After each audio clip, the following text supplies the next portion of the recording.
town you never heard of. Hey everybody, welcome to the Common Folk Podcast with Ben, Morgan, and Andy.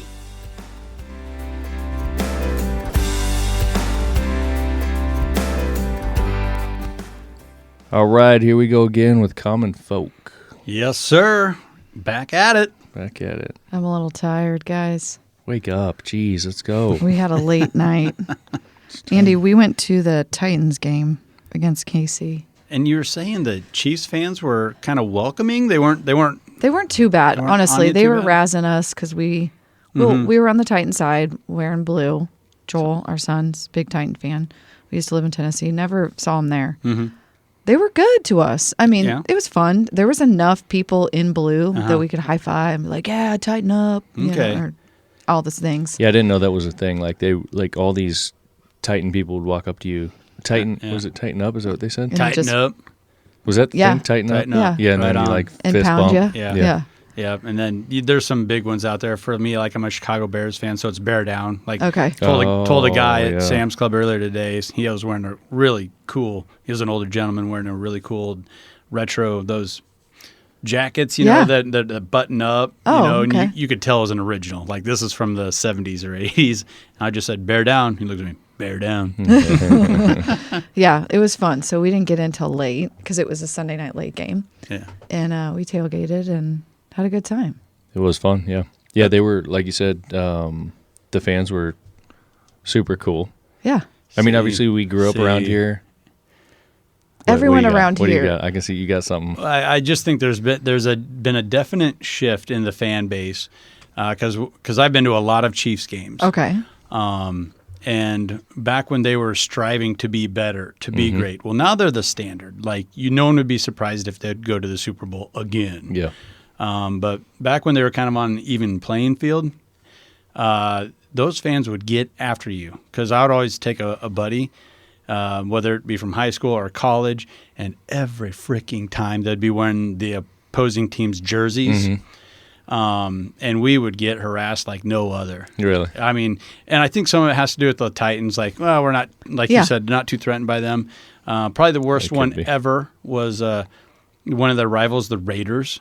Like, and that's a kind of a heated. Yeah, They're that one could they're in be the same rough. conference, yeah. But I'll never forget it. We saw Jerry Rice catch one of his last touchdowns ever, and we were in this suite, this box, and one of our guys was wearing a Raiders jersey. And he stood up and goes, yeah! And the guy that was kind of running the box goes, I'm sorry, sir, you're going to have to leave. Oh, no. And he was just joking, but he had him for a minute. It was pretty funny. So it kind of freaked me out. A few people were saying that KC fans were going to be Yeah. pretty nasty. Mhm. And so I had said it out loud to Joel. I was like, I hope we don't get jumped, like kind of jokingly. Yeah, and you got him worked up. And I got him worked up. Yeah? He said it a couple times. Do you think we should just like cover up? Do you think we're going to get jumped? I'm like, man, nah. Like, No. I mean, your dad's here. Like, we'll be okay. Even at the height or whatever of it all, you know, I think Kansas City is a pretty good place to go Yeah. to an NFL game.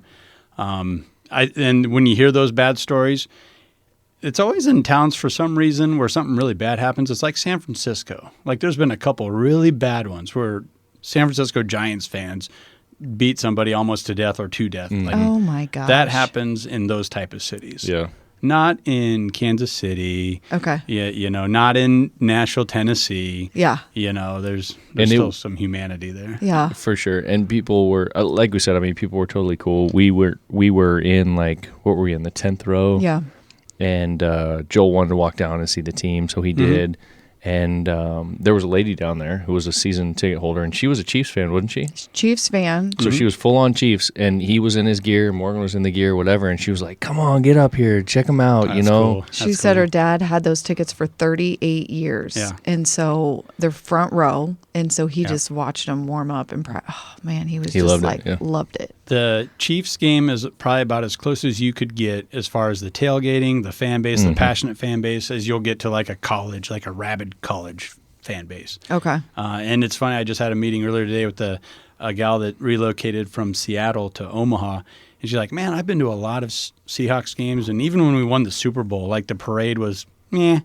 you guys, you're a losing team. And I've been to the last 3 Husker home games. It's crazy. It's insane. It's so much fun. Like, people are everywhere, and they're nice. I'm like, yeah, I know. It's crazy. He does talk about the Huskers, though. He hasn't been to a Husker game. We do need to get into that, check too. that out, yeah. We'll get him. So throughout the game, we were sitting there, we're watching the game.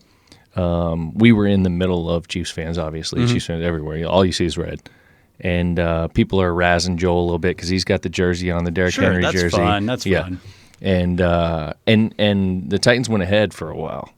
So, he was standing tall, and people are looking back at him like, we're coming after you, man, Yeah. So it was cool series of events for him. Yeah. But then at the end, so it all happened. Chiefs end up winning. It was crazy. Overtime. I don't know if did you watch the game? Yeah, Chiefs Kingdom. Yeah. Oh, did we watch it? WTL, man. Right, for sure. Yeah.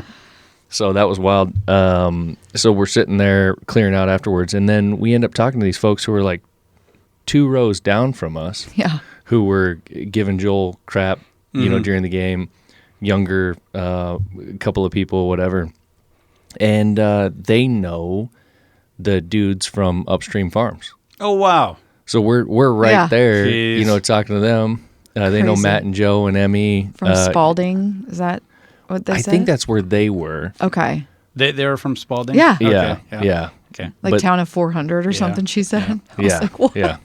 Back in my day, because they would be at a lot of track meets that I'd be at competing, that was the rowdy tent. You know how each high school has a tent? The really? Spalding tents, yeah. I don't know if it's that way anymore. That was a long time ago, of course. Well, if these two are indicative of Spalding, I would say probably. Yeah. He said he was a 'cause- teacher, and man, he was having fun. He was pretty wild. That's like the teachers, yeah, you got to watch out for them. I hope they listen to this because we told them, we were like, yeah, We swapped numbers. because we got to Yeah. chat and we were like, That's great. because they started talking about Albion and we were like, yeah, we get our beef from some guys in Albion, and then we got to talking about the Upstream guys, and then they knew them, and the Upstream guys have a band. Okay. So they were talking about their band and some different events they've been to and whatever, and we told them about the podcast and check it out, and they were like, yeah, that's great. And All Yeah. right. It's Shout so out crazy. Spalding. Crazy. All right. Yeah. There we go. Small world. So yeah. Anyways, All this it talk of- was a Tailgating. There you good go. weekend. So I'm tired, Yeah. but I Well, guess I'll sit here with you guys. I got one really Whatever. fun story from the Chiefs game where it was the best razzing I've ever seen, ever. Like, just in your face. Let's go, boys. But it was the Patriots back right when their dynasty was kind of starting, and they'd already had a couple of Super Bowls under their belts, and Chiefs were hosting them. And it ended up being one of Tom Brady's worst games of his career. Like, it's kind of fun for me to say. I was You at a were game, there. where Tom, he threw 4 interceptions. A guy from Nebraska actually had a pick 6 on him, Eric Warfield. So it was a phenomenal game, a lot of fun to be with. But these group of 4 guys all wearing Chiefs jerseys were all walking around the stadium, and one of them was wearing a Teddy Bruschi jersey. Now, Teddy Bruschi wasn't playing that season because he just had open heart surgery, and he was in recovery. Okay. And so Oh. you had this group of Patriots guys, 4 guys, right, walking, and then you had a group of Chiefs fans walking. It looked like mirror images, just different jerseys. I'm like, Yeah. oh, this is going to be good, because they were both being loud, and they just started jawing at each other, and they're like, blah, blah, blah, blah, blah. And of course, the Patriot response was, 4 Super Bowls, 4 Super Bowls. and they're just barking, like dogs, like when you go out, take a dog on a walk, Yes. and they just bark at each other, and then it's done. And then when they get face to face, the Chiefs fan, his comeback to 4 Super Bowls, 4 rings, buddy. He goes, Brewski sucks. I'm like, this guy's almost dead. Like, he's in recovery. You can't say that. Yeah. But then they walked past each other, and then there was just quiet, and everyone just went back to it. And that was I'll that. tell you one thing. It was hilarious. We've never been to an NFL game. Obviously, football parties and stuff like that, hanging out, drinking beers, these kinds of things. The amount of beer that's consumed Oh, wow. at an NFL game. Yeah. I mean, it was it was so obvious as you kind of started getting like past the first quarter into the second half, like that everything was kind of going downhill with the mentality of the people. Like, they started getting louder, they were yelling more, they were hollering, throwing shit. It was crazy. And they don't mess around with these beers we have here, 12 ounces. No. Tall boys. Big boys. Yep. 24 ounces, 16 ounces, maybe if it's like a specialty craft beer or something. And we had our portion for sure. But it was just funny to see. So, and now some companies are even getting out in front of that. Carolina has a newer stadium, and they just have trucks back up to it that are just full of beer, just big old vats of beer, and they just plug into the side, and they just have a pipe system throughout the stadium. They don't even wheel in kegs. They don't even bring in cans. Serious? Yep. They just have just big old tanks in there. Yep. Just plug it in and pump it throughout the stadium. That's awesome. Oh my gosh. I had gotten the app and it said, we didn't do it, that you could order from your seat and they'd bring it to you. Oh, wow. But I was like, no one did that because they had enough people walking up and down the aisles. Plenty of options. They make sure you're tuned out. Yeah, for the drinks. So yeah, no, it was fun, man. I think he really liked it. He got he got a pic with just the turned cheerleaders. 12. Yep, he got to meet the cheerleaders. That was Very cool. He was digging that. He was already excited before the game started. Now we with just got to get him to a Husker game. Yeah. All right, we can do this. Yeah. Okay. Very good. Cool. So what are we talking about So here? moving on, real quick, the reviews and the ratings and stuff, man. That's been so cool again to see the ratings that people are doing, like going on and clicking the stars. Yeah. We're getting a ton of that. That's awesome. That's fantastic. And it's all been great. So it's cool to see that people love this or enjoying it in one way or another. We definitely need to get some more of those like personal reviews. So if you get the opportunity, man, if you get the time, if you have an Apple phone or whatever you're using, which most people do, I mean, that's the reality. Yeah. Get on there and do a quick review. Let us know what you think. And again, shoot us a message, ben@farmfocused.com. If you get on and do any of that, so we will shoot you a shirt or a hat or whatever you prefer. And I know you follow through with it because my brother ran into a guy wearing the T-shirt at the last Husker game. Oh, really? Yeah. Oh, fun. Isn't that wild? 100%, yeah. Yep. So just wanted to touch on that real quick. Thank you guys so much for that and the support. It's been fun.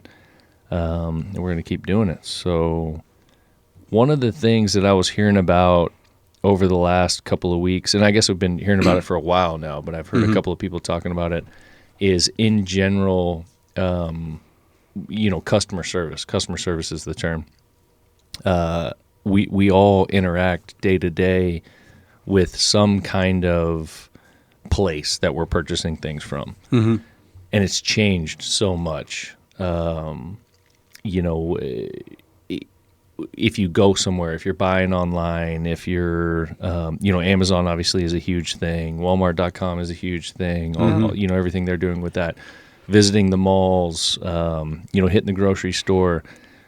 Things like what you experience in your house with your cable company, your internet company, your cell phone company, all these kinds of things. So I wanted to touch on a little bit like your guys' experiences and mine as well with customer service, and are we really getting what we expect to be getting, for the prices that we're paying? Are we satisfied, really is the bottom line? And what has happened with, the old school, what they would call like the mom and pops, compared to more modern day convenience? What are we sacrificing? What are we missing out on? Right. That's kind of where my head's at, and a little something I wanted to talk about for a half an hour or so. Okay. Well, there's a lot of different ways that could go. Yeah. And I think a lot of it is product, maybe not driven, but specific. So if you're talking about a cable provider or a phone provider, which my father was the general manager of a small town phone provider for a number of years. And that industry it's still changing at the speed of light. It went from just a simple phone line to internet to, more than internet. Now we need fiber buried, and then all the different types of services that go along with that and people's expectations. And then, okay, now that you have fiber buried next to your phone line or that's taking the place of your phone line, well, now you can do what's called IPTV. So now a lot of your phone providers are offering TV. Well, when you do that, now there's an expectation, right, of your service, what you're going to provide, a 200 channel package, a 400 channel package, pay-per-view, and then if something goes wrong, what services are going to be provided. Mm-hmm. I think you touch on it a little bit there that it got ridiculous. It was like 200 channels, 400 channels, whatever. Yeah. How many people went through that many channels? I mean, everyone had like... But that's like the basic 250. That's the small one. But everyone only had like 6 that they actually watched. Mm-hmm. You know what I mean, at the time.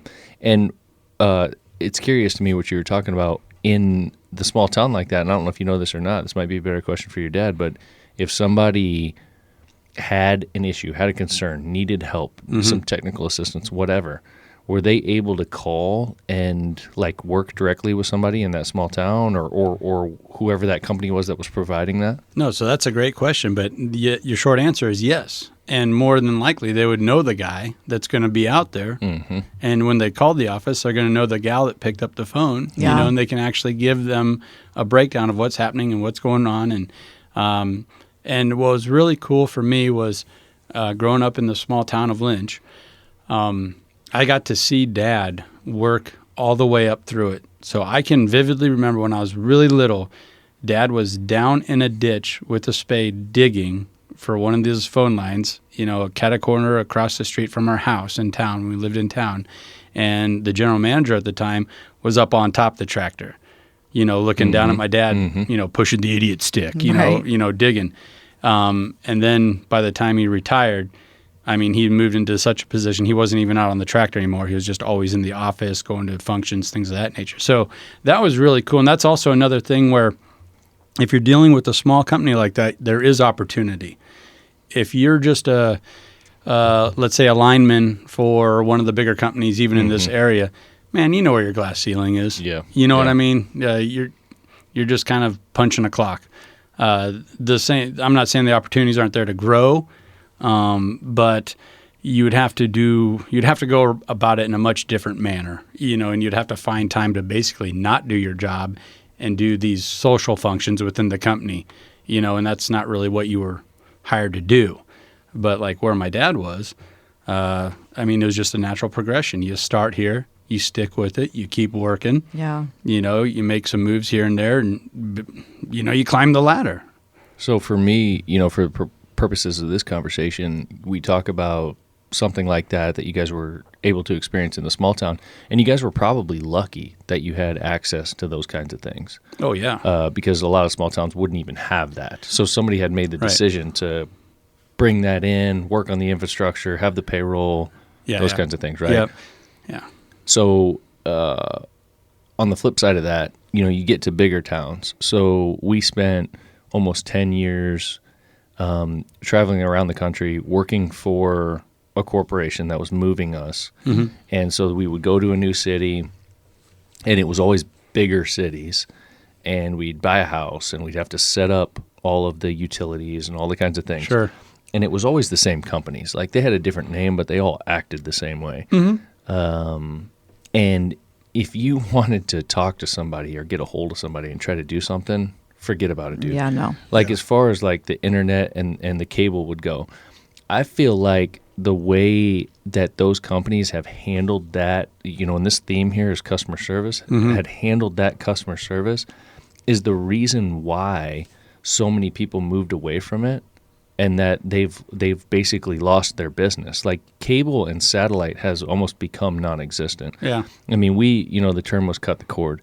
We cut the cord long time ago. 15 years ago. Yeah. I mean, we haven't had cable or satellite since then. And that's a result of this really poor customer service. Because here's the thing, and there's a bunch of companies that do this that I'm going to talk about. You get, you go and you sign up. Okay, I want cable. I want 150 channels or whatever the thing is, whatever the package is. Yep. All right, great, $39.99 a month. But then after 6 months, it's going to go to $69.99, and then after 12 months, it's going to go to $129.99. But don't worry about that because it's right now it's only $39.99. Okay, fine, whatever. Sign me up. You don't have a choice. Right. You had no one else. There's two providers, and they're offering the same thing. Yeah. If there's Yeah. two. Yeah. If there's two. There's usually not. So you do it. And then if you're savvy enough to stay on top of it, 6 months later, when your bill doubles, you call them and you go, man, I'm going to cancel. Like, I don't like this. I'm going to switch. So let's say it's cable. I'm going to switch to satellite. So you have that option. You can pin those against each other. Yep. Well, hold on, sir. Let me see. Wait. Oh, God. Looks like there's another sale. It looks like I got this package. I can sign you up for. So as long as you stay on top of that, that's the worst thing ever, dude. It paints this picture for the consumer of, I'm going to take advantage of you as long as you don't watch me. Yeah, and if you want to be a jerk, we'll come around. Because we've run the analytics. We understand that it costs X amount of dollars to get a new customer compared to just keeping an old one. Yeah. Like, they have that all figured out. And what's unfortunate is the person you're talking to on the phone, it's not their fault. No, you're right. Yeah. And you can't take it out on them. They're just in a call center somewhere. Yeah, and you don't even feel good after you do. And you're not going to accomplish anything. And I didn't mean to steer this towards the communications or cable TV, but it's a big part of it. Yeah, it reminds me of when I was in school at Peru State down the road here. There was only one provider, right, for telephone and cable TV, and I think at the time, don't quote me, but I think it was a company by the name of Alltel. They got bought, they got sold, they got bought, they sold, and whatever. That's been dead for years now. But they had a little office in downtown Nebraska City. And that the door was never open, that you could never walk in there. And in fact, you couldn't even call anybody there. The only business that you couldn't call and talk to somebody that didn't have an in-town phone number was the phone company. Oh my gosh. How stupid. Like, that's right there's a red flag. Like, what are we doing here? Yeah. So, I mean, and they've been bought and sold, and there's a lot of factors that go into that. But, I mean, that just screams, here in Nebraska City, you're going to buy this phone package, you're going to buy this cable package, and that's that.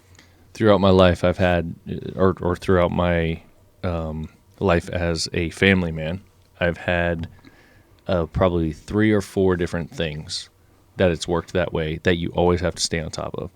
And it's your cable provider, it's your internet provider, it's something like your satellite radio on your vehicle. And then I've always drove Chevys, and it's the OnStar app. Okay. So you've got these things that it's the same game. It's it's $8.99 a month, but then 6 months later it's $38.99 a month. They'll just slide it in there. Yeah. And as long as you stay on top of them, you can keep the price down. But that's the BS part about it. That I, as the consumer, you're not going to give me your best price up front. Right. The other thing would be, which it doesn't change that way, but same kind of idea, is the cell phone companies. So we all have cell phones.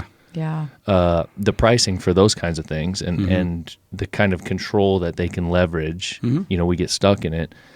And if you've got something that you want done that you need help with, oh my God, what a nightmare. I mean, that's exactly what I was thinking of. You're on the phone with them for hours. Or you need a new phone. It's just like you wait till the last second because you don't want to call and deal with customer service. You wait until you absolutely have to do it. Absolutely ridiculous. Or you go into the service center and they're just a little satellite thing, but they're not actually corporate affiliated. And they're like, wait, but you got to do this and you should be doing this. And oh my God, that's another one. Like you said, you go in, so you see it doesn't matter what company it is. They're all the same. Yep. You see a little store in a strip mall and you're like, oh, I could go in there and talk to somebody. So you go in there and then you start talking about these things and they're like, oh, but we're not actually XYZ company.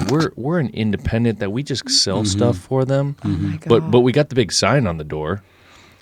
It's a freaking nightmare, dude, every time. Last time I had to go and get this new phone, they were a step above just that. This was one of, whatever you want to call it, certified standards for a phone. Yeah. And it was the same thing, though. Well, you have to do that. I'm like, no, I'm here, so you do it. We're doing, these phones are $900 now, and you just adding on death by 1,000 cuts, right? We just add $4 to your monthly thing. Okay, yeah. Well, and now it's getting out of hand. But anyway, so he's like, well, you got to log into your account. I'm like, I don't even know I have an account. Right. Okay, so you log in, you do it. And we couldn't figure out my password. And so he kept making me one and trying to make me log into it. And I kept fudging it up. And finally, he's like, just have your wife do it this time. That's funny. And we finally got it sorted out. So, because my only request was all these contacts in this old phone, put them onto this one. Mm-hmm. Like, I get the dog and pony, and I need to do this, and we're going to up it to that.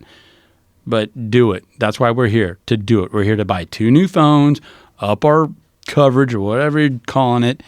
Please just do it. Here's my money. And I mean, like you're saying, it was like pulling teeth. It was unbelievable. And I think we feel like, we go in there and the phone's $1,000. Yeah. And we're like, all right, we are giving you $1,000. Mm-hmm. But I bet if we knew the backside of those little stores, like that $1,000 purchase probably made that particular store like $50. Mm-hmm. Yeah. And they're like, I don't really care. Like all I care about is checking this box so that the company will pay me. And unfortunately, and I think we're starting to see changes across the board here, but you hear the term necessary evil. Well, we're figuring out it's not so necessary. It really, to me, strikes a chord that these darn things are made overseas, and basically you could call them slave camps. I mean, you're making kids work for a nickel an hour or less. Like, doesn't that make you sick? Yeah. Somebody's getting fat and happy off that.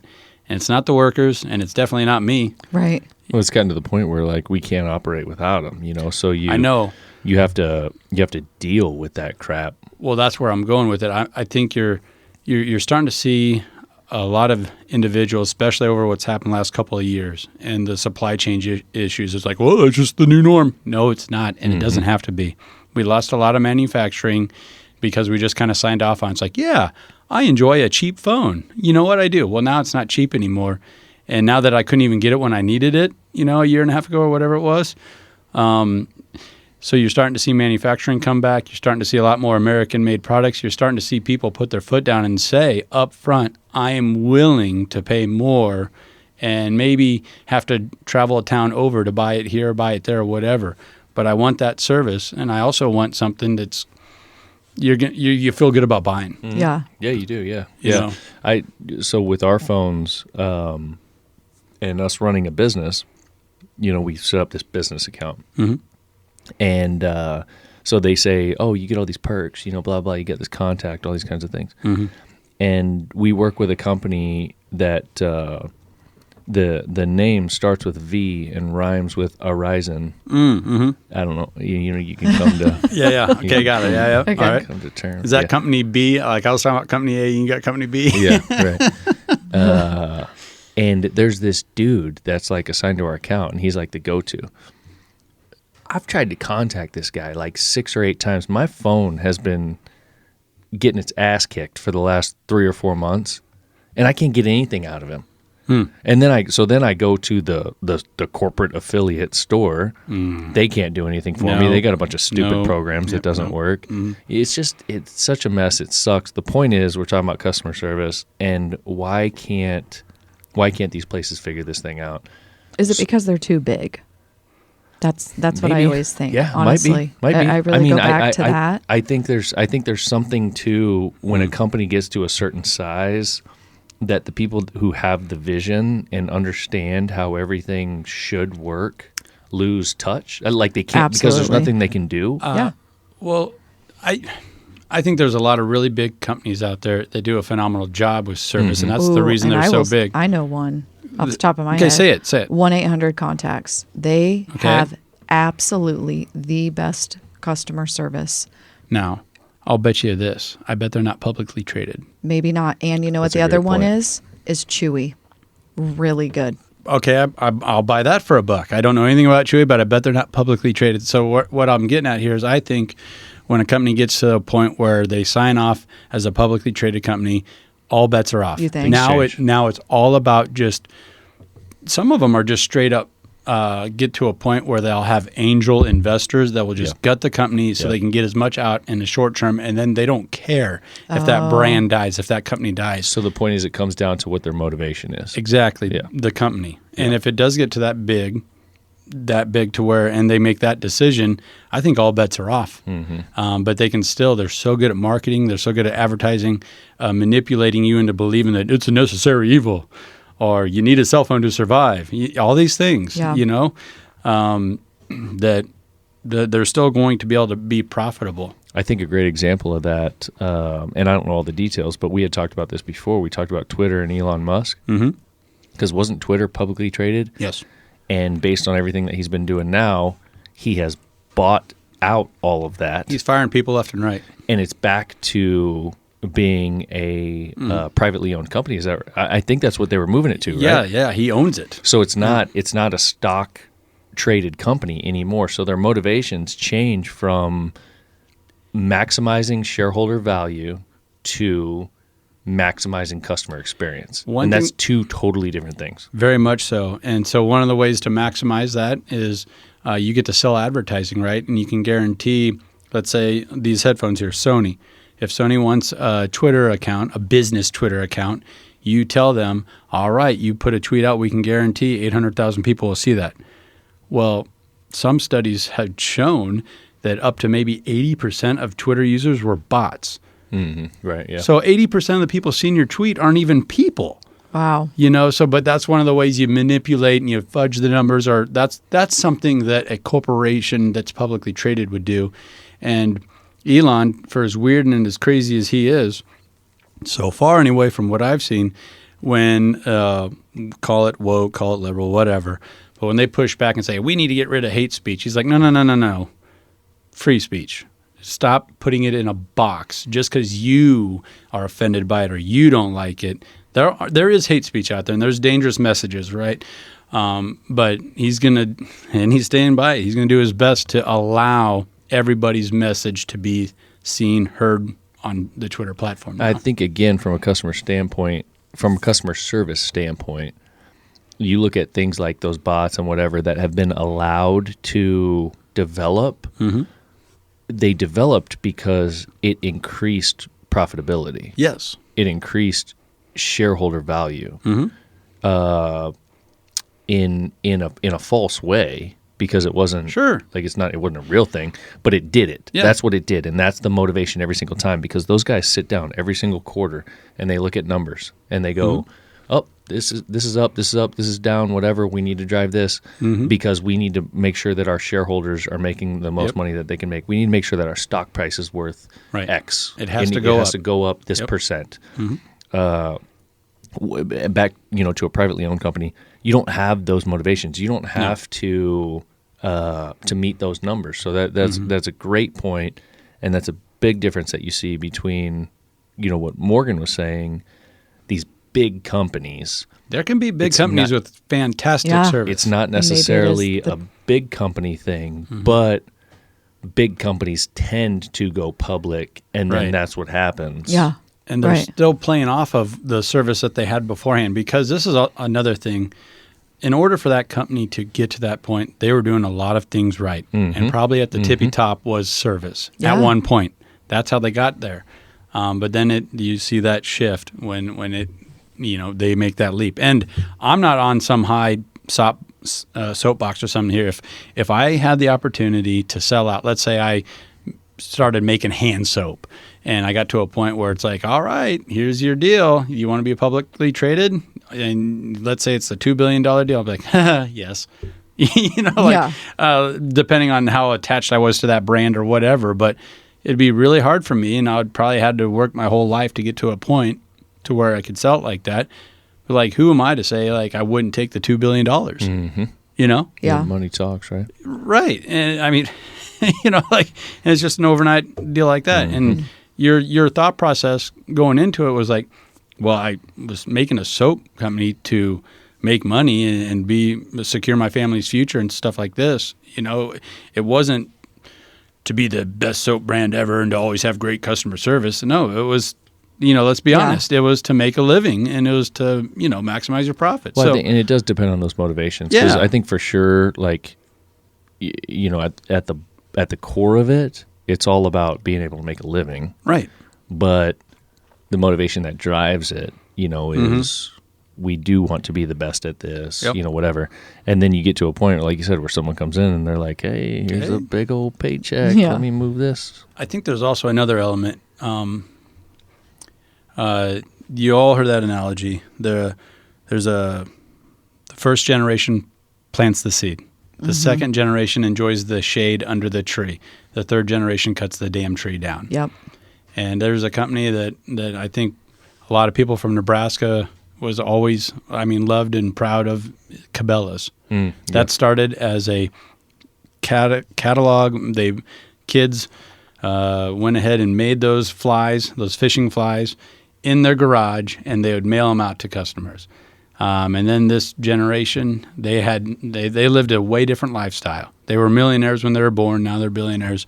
And all they ever wanted to do was to sell out and get out from underneath this. And maybe that, once again, put in that position, I'm just throwing this company that I have no ties to. I've lived in California. I've lived in Minnesota. I don't even, I don't know anything about Sidney, Nebraska or Kearney, Nebraska and the people that work there. I don't have any ties to that. I just want to make my $1 billion and get the hell out of here, and that's what happened. And, now they're just owned by a company that's owned by a company. And it doesn't matter to me anymore if I'm wearing a Cabela's hat or a Cabela's, hunting vest or something. I think, again, from a customer service standpoint, you have to dig into what the motivations are of the person that's running that show.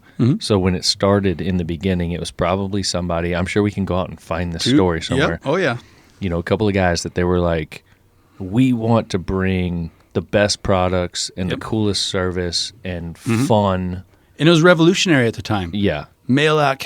So they had that motivation, and they and from that motivation comes the fact that you want to service people really well. You have to. So when the motivation changes to, oh, look at this big old beast we got that we can, grab it and grab that towel and twist it a little bit, get a little more juice out of it, kind of thing.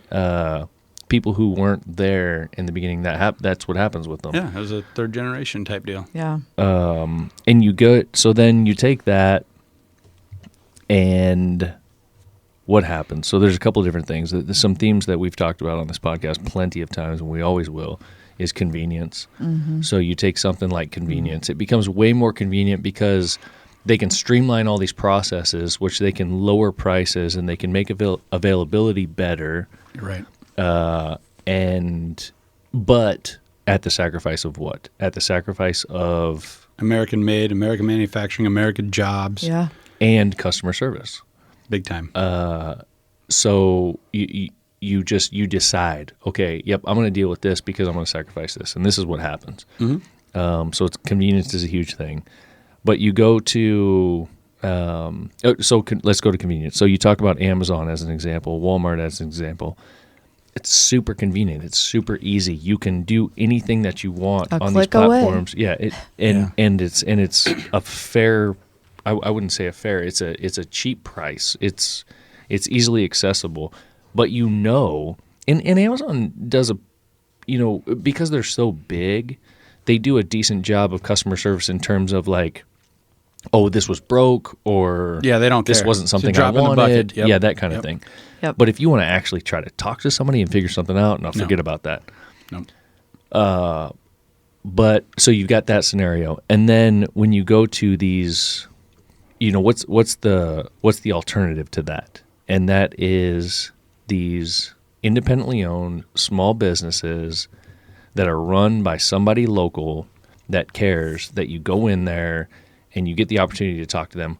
Or it could be online businesses as well. Independently owned, small-time online businesses that publish a phone number, and if you call that phone number, somebody answers the phone. You know what I mean? Like you don't see a whole lot of that anymore, but that is a completely different thing. So I was thinking of, I don't know if this is not really sidetracking, but of just recently, right? We have a bug service that we pay quarterly.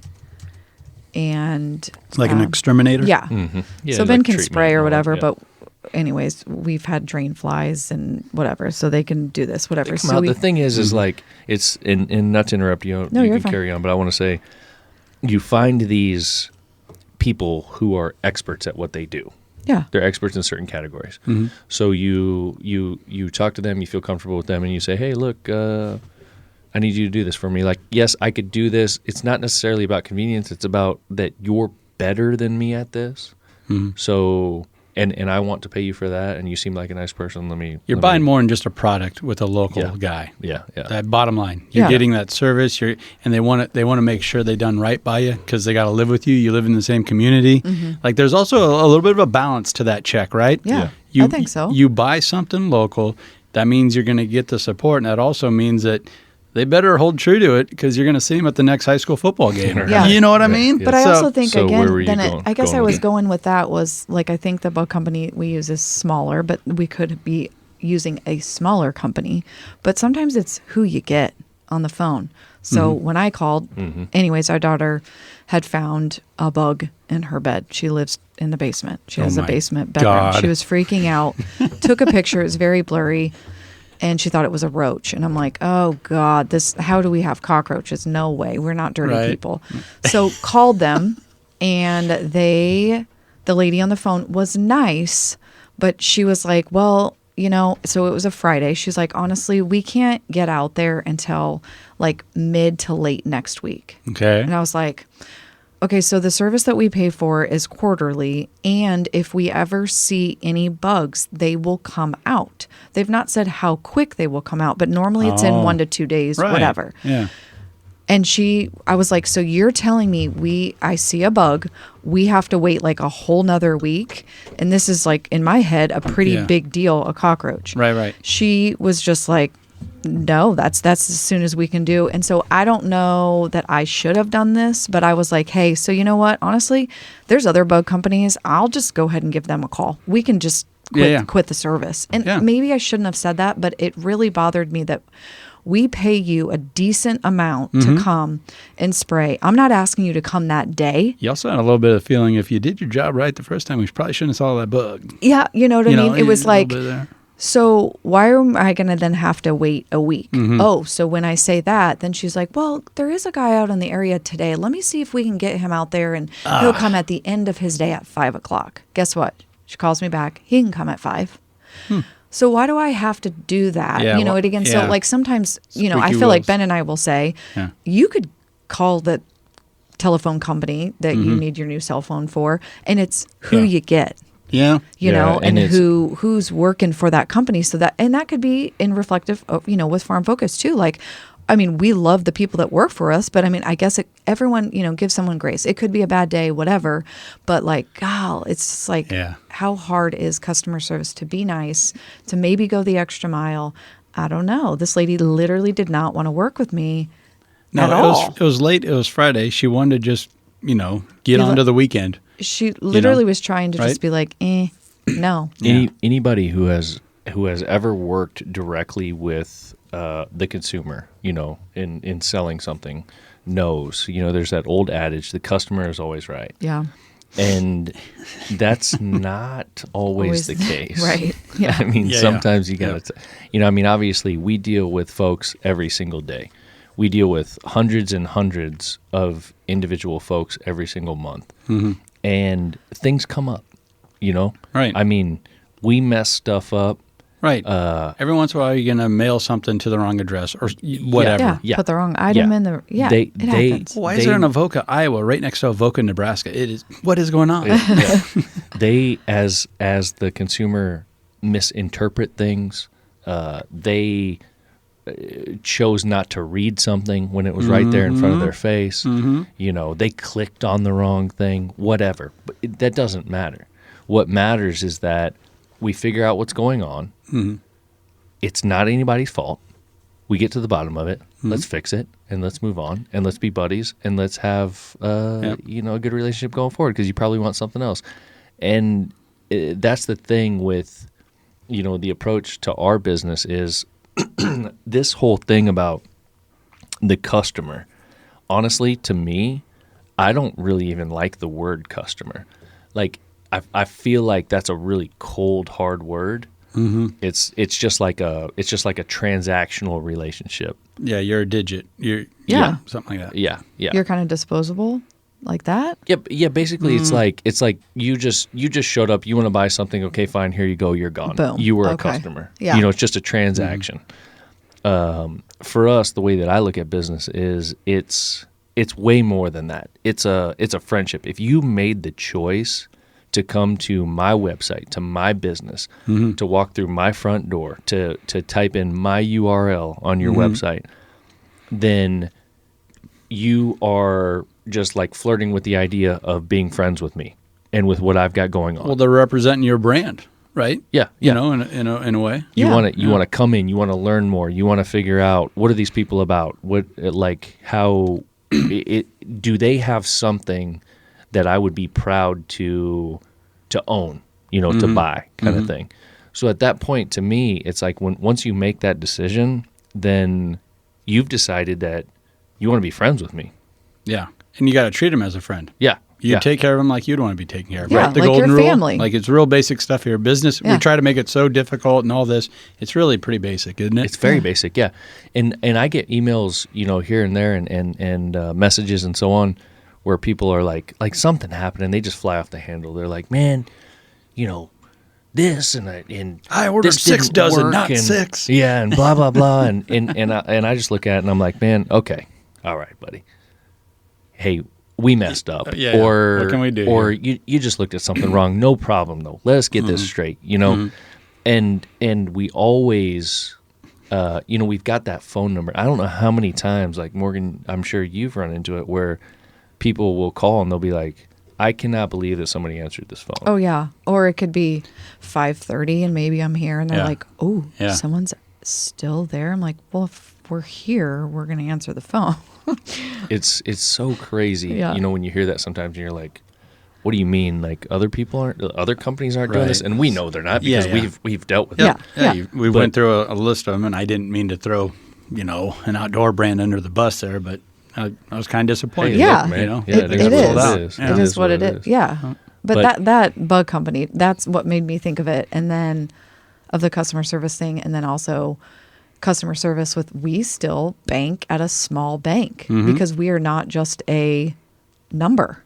I can call our bank and be like, hey, Debbie, blah, blah, blah. She knows who we this are. is Morgan. And I she's don't like, yeah, need what's to up, give her Morgan? my bank account number. And you know Debbie. There's something about that is very attractive. And I know it's not possible for everybody or in big cities or whatever, but if you can find there's something about when they say support small businesses or local or whatever, So- you get good customer service, hopefully. But what she was talking about there real quick, Andy, the trade-off is that you don't get the conveniences that you get. So in that scenario, like from a big bank, you don't get those conveniences. That's true. Like sometimes it's hard.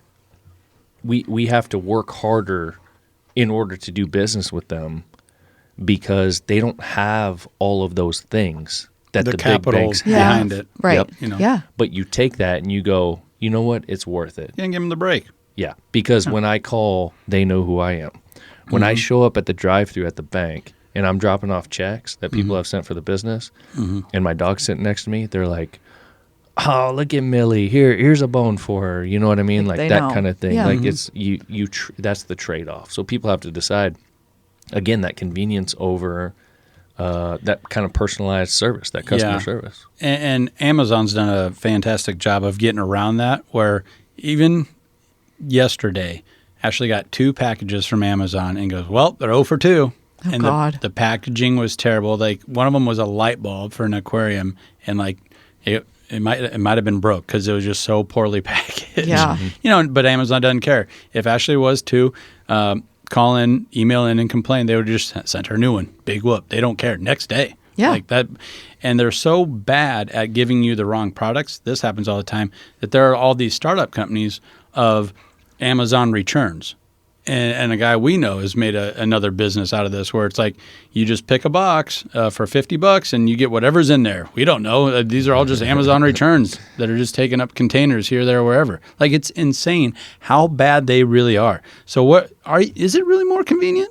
You ordered something and it got there the next day. Great. but it was the wrong damn thing or it was broken. Well, no worries though. They'll send it to you another one tomorrow. They'll try it again tomorrow. It's like rinse and repeat. But if you go downtown and you go to that little store, you're going to actually touch what you want. You're going to have it in your hands before you buy it. Now, they might not have it, so they're going to have to order it, and you're going to have to wait till Tuesday. Oh, my God. But there's your trade-off. Yeah. Exactly. There's your convenience. Yep. And at the end of the day, this is what I want people to think about. Is it that more convenient? That's what we're told. That's what we're sold. That's just how damn good they are at marketing and advertising. It's painting this picture that Jeff Bezos is so goddamn good at his job and so successful, and he's going to buy an NFL team now because he's so great. Okay, no, he really is. Give him his due, right? He's got more money than God. But how much of that is marketing and painting a picture and making you believe it, and how much of that is real? Yeah, and stringing you along. I mean, that reminds me of we tried to get a mask for our son for Halloween, and it was like, it's coming in 2 days. Kept watching it. It's supposed to be delivered. And then the next thing you see, it's running late. If you don't see this by the next day, then it's basically, it's not coming. So they're just like stringing you along. Yeah. It's like, okay, so I get back on, try to order another one. I mean, it's, And I think a lot of people don't realize it's a mind what twist. goes on behind the scenes in those kind of organizations, because the company that actually owned that mask, as an example, if we take this scenario, that is actually selling that mask, that's not Amazon selling that mask. Right, you're right. It was some other company selling it. So Amazon puts the screws to them. Yeah. You know what I mean? Yep. Like, they're the ones that sacrifice, not Amazon. Right. Yeah. No, they're the house. They're still, Yeah. exactly. Yes. And you know this. And they're still getting their $99 a year or whatever, and you're still buying stuff from them and all these kinds of things. It's those little guys that are involved in that are trying to make their way. Yep, and they're being sold on this. You better get on with Amazon. You better help them with the fulfillment. No? Yeah, well, okay, fine. Everyone gets on. But there's this story, and I was going to bring it up anyway, and then you set it up perfectly, talking about service and answering the phone. So over the weekend, I spent the weekend with a friend of ours, friend of the program, the show, Jeff Mullenix of Pop-Up Blinds. Sure, yeah. And that was a big thing he was just hammering, was his customer service. Sure. And how that all the products that he uses to make his duck blinds and his hunting blinds, they're made in America, and they're sewn right there in Columbus, Nebraska. Quality second to none, all that. And he was telling me, he goes, man, I won a 50. I made a guy $50 because he was telling his hunting buddy that if you call that number right now, Jeff's going to answer it. Jeff or his wife is going to answer the phone. And he goes, oh, bullshit. So he calls it, and Jeff goes, like on the first ring. And the guy, he goes, well, what do you need? The guy goes, I can't believe it's you. Oh, my gosh, that's funny. You just cost me $50. Jeff Mullenix with the pop-up. And he's like, so-and-so told me you'd answer the phone. Yeah. So that was pretty cool. But then so I was in Broken Bow at this really cool function called the Nebraska One Box. It's a pheasant hunting thing. They bring in teams from all over the country. They raise money for conservation, scholarships, all sorts of really cool stuff. Check it out if you want to. But we're leaving one of these little gatherings, like a little banquet, and we're going back to the hotel to get ready for this or that, whatever. And someone calls him, and he just stops talking to me. He picks up the phone, and I can tell it's somebody trying to put together one of those blinds to go over top of their boat, their duck hunting boat. Yeah. And he got on FaceTime, the whole 9 yards, and just walked it through him. Walked them through what they were doing wrong and this and that. And, I could hear the accent. I mean, he was talking from somebody down south, and they just couldn't figure out why his duck blind wasn't fitting over the boat. So he just straight up explained every little thing to him. And it took about 15 minutes. And like I said, he got on FaceTime, the whole 9 yards. It was just amazing because he told us that. Because we had him on a couple of podcasts. He told us that he did that. Yeah. And I got to see it firsthand. And I mean, we were, they don't need to know this, but we already had a couple beers. Yeah, but that doesn't matter. Yeah. Well, Jeff had to pull it together. Did he? He was like, oh, God, focus. Yeah. But see, that reminds me a lot of, Ben, you don't need to give yourself credit, but I will. Like, it's the same with Winnie Tunes. I mean, we're going out or going to a family, whatever, or someone's sporting, whatever, and he needs a tuner. Someone has calling him, and he answers it and walks him through. It could be 30 minutes, but it's like that's what you do. And that's a fantastic point too that you made earlier. Like, it doesn't have to be a brick and mortar. Like, most of those pop-up blinds are sold online. Okay. But it's still a mom and pop shop. Yeah. And your typical outdoor sporting goods store couldn't even think of offering his blind. There'd be no profit margin. There'd be nothing. So and they wouldn't help him like Jeff could. No, you know what I mean? It just wouldn't work. So you have a choice right there. You can spend $399, whatever it is, $400 on this little blind, but it's all made in America. Or you can spend $99 at this big box store and the darn thing's made in China. Yep. Okay, and then everything that we've already talked about, that's what's behind it. That all comes with it. Yep. Right. Yep. 100%. Absolutely. Ooh, what's that? That deserves another one of these blue yummies. Let me see what I got here. Little Bush Latte. Bush Latte, Coors Light. I'm going with the silver bullets. White Claw, you know. Are What those we do. surfs growing on you? White Claw surf? They're okay. I still don't love Yeah, I did them. think it was kind of. Well, I didn't. I mean, from what you told me, it sounded like it was kind of weird. They do taste odd. I didn't actually try it. But You didn't? Oh, I thought you did. Okay. Oh no, I don't drink those. Hey, a little that's shout right. out talking local and stuff. I saw Nebraska Brewing Company, their seltzers won some awards. Really? Yeah. The ones that I can't ever get, the seltzer? Yeah, Because they it makes fly off sense, the right? shelf? Yeah, it makes sense. Yeah. So Yeah. Oh, good. Well, I mean, I guess, yeah, those are the things that I was thinking of with customer service. I mean, this could, like you said earlier, go down so many different avenues and whatever. But I think there's a lot of things that go into it. And who doesn't want to be treated right? I think it's a really neat time in American culture or history where I think we're starting to see the wheel churn back to places like your guys' company, Farm Focus. People want to deal with Ben and you, Morgan, rather than just getting online and blindly ordering some cheap freaking T-shirts or hats or whatever. Yeah, and I think I totally agree, and I think that and it's great to see. And I think that people realize, when they make the phone call, when they deal with companies like ours or some of these other ones that we spoke about, when they get somebody on the phone and they realize, because what it comes down to is what's the people's motivation? We've already talked about this. Yeah. Is the motivation to be maximizing shareholder value, to be making as much money as possible? For us, and a lot of these companies that we talk about, the motivation is to produce the best quality product possible and to deliver the best customer experience possible. Right. If someone, we deal in branded merchandise. If someone buys a shirt or a hat from us and they just and it sits on their shelf because they hate how it feels and they don't like it and they don't like the look and so on and so forth, that's where we failed. 100%. Like if I find out about that, I'm like, we totally missed it. Yeah. Like I would 100% let them send. I would send them a shipping label. You would. Back. I would pay them. I would pay them to send it back and take it and give their money back, because that's what it's all about, man. When people start realizing that yes, I'm going to pay a few dollars more for this, and it's going to take a little longer to get to me. But Yeah, because you guys are doing the embroidery. we're doing the whole thing. Yeah. I mean, and we're not dealing on a corporate scale. You know what I mean? Which the majority of small business in America is in the same boat, man. You go down to this small town restaurant or whatever. They're at the mercy of their suppliers. We're at the mercy of our suppliers, but they're made out of good people that want to provide something that's really great that you want to come back for. And to help you out, like I was saying, I think a lot more of textiles and manufacturing is coming back to the States here. And so you're going to have access to a lot more American-made products that's going to really, play into the hand of what you're trying to promote and do, Right. And I think another thing that's really cool with that is when people follow, like, let's say they're really bought into Farm Focused, and so they follow you guys on Facebook.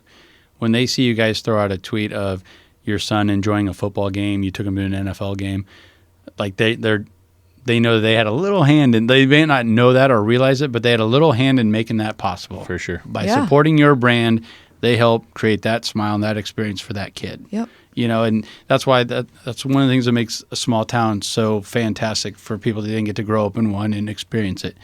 It's not just your parents raising you, it's that entire town. It's that community.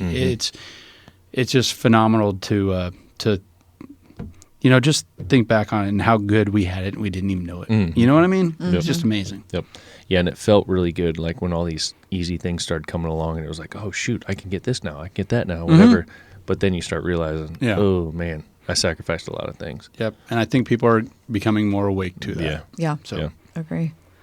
Cool. Yeah, man. No, I hope, just from this conversation that folks, and I think a lot of people listening to this probably already realize that, but support your local small businesses. Yeah, for sure. And I think the word local gets thrown around a lot, maybe a little too much. And I'm a little biased because we're an online company, but we are a small business that if we're in Nebraska, if you're in Idaho or Ohio or Georgia or wherever, when you're buying stuff from us, you're supporting that local small town American business that the money goes straight back to continuing to build the family and the community. I mean, the stuff that all these small businesses put their money into.